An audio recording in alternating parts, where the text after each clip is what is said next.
नमस्कार मित्रांनो, आपले स्वागत आहे सिद्धी समर्थ एज्युकेशनच्या परिवारमध्ये. आज आपण पाहणार आहोत 15 ऑगस्ट स्वातंत्र्य दिनानिमित्त एकदम जबरदस्त भाषण मराठीमध्ये. चला तर मग सुरू करूया. केशरी रंग त्यागाचा, पांढरा शांततेचा मान, हिरवा रंग समृद्धीचा, तिरंगा भारताची शान. केशरी रंग त्यागाचा, पांढरा शांततेचा मान, हिरवा रंग समृद्धीचा, तिरंगा भारताची शान. वीरांच्या बलिदानातून फुलला स्वातंत्र्याचा हा दिवस महान. गर्वाने म्हणूया सारे, माझा भारत देश महान. गर्वाने म्हणूया सारे, माझा भारत देश महान. सन्माननीय व्यासपीठ, पूज्य गुरुजन वर्ग आणि येथे जमलेल्या माझ्या बालमित्रांनो, आपणा सर्वांना स्वातंत्र्य दिनाच्या हार्दिक शुभेच्छा.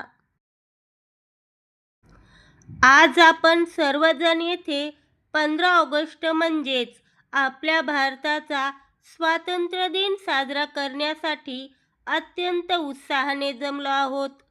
15 ऑगस्ट 1947 रोजी आपल्या प्रिय भारत देशाने इंग्रजांच्या 150 वर्षांच्या जुलमी आणि पारतंत्र्याच्या साखळ्या तोडून स्वातंत्र्याचा एक नवा सूर्य पाहिला.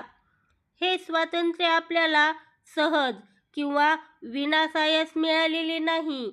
या स्वातंत्र्यामागे हजारो देशभक्तांचा त्याग, संघर्ष आणि प्राणांचे बलिदान आहे.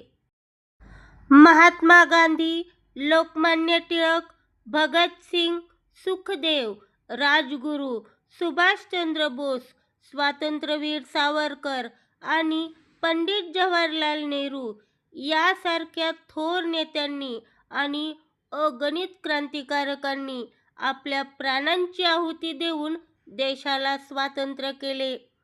त्यांच्या या महान त्यागामुळेच आज आपण या स्वतंत्र आणि लोकशाही भारतात मोकळा श्वास घेत आहोत. स्वातंत्र्यानंतरच्या या काळात आपल्या देशाने सर्वच क्षेत्रात अभूतपूर्व प्रगती केली आहे.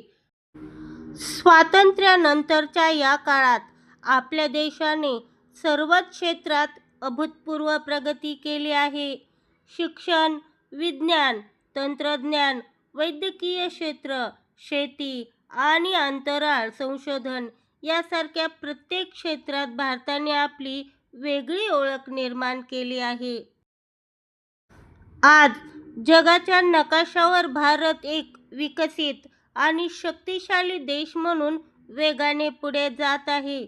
पण मित्रांनो, स्वातंत्र्य मिळवणे जितके महत्त्वाचे होते, तितकेच ते टिकवणे आणि समृद्ध करणे ही आपली नैतिक जबाबदारी आहे. आज आपल्यासमोर बेरोजगारी, भ्रष्टाचार, प्रदूषण आणि सामाजिक विषमता यासारखी अनेक आव्हाने उभी आहेत. या सर्वांवर मात करण्यासाठी आपण सर्वांनी एकजूट होऊन कार्य केले पाहिजे. आपण सर्वांनी, विशेषतः युवा पिढीने अभ्यासासोबतच शिस्त, स्वच्छता, पर्यावरण रक्षण आणि देशप्रेमाचे मूल्य जोपासले पाहिजे.